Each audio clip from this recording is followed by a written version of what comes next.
Hi, I'm Nico Salazzo, bringing you weird news. First up on the agenda today is about a Swedish golfer named Henrik Stenson. Now, he's golfing and, hits into a mud puddle. So what does he do? Well, there's just some people, I guess, that really don't want to get their clothes dirty. So instead of getting his clothes muddy, he decides to strip. So he's making these shots. Nothing but a golfer's glove and some boxer shorts. Just because he did not want to get his clothes muddy.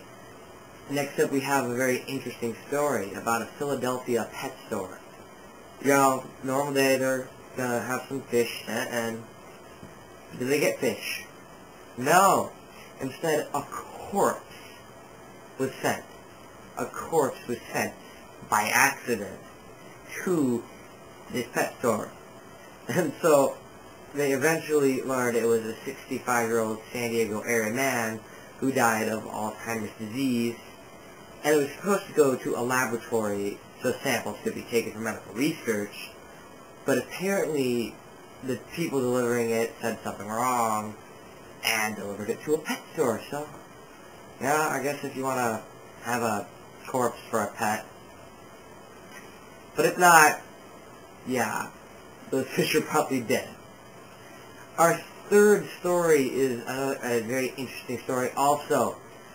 You have these just people in Spokane, Washington. They're thinking, I want to buy a couch. Decided to buy a couch. So Vicky Mendenhall buys a used couch, $27, very nice couch, cheap price.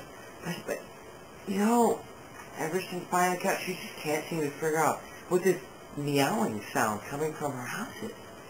After 3 days, her boyfriend sitting on the couch sees something moving around, so he lifts it up and sees there's a hole in it, and finds, oh, a calico cat has been living in our couch.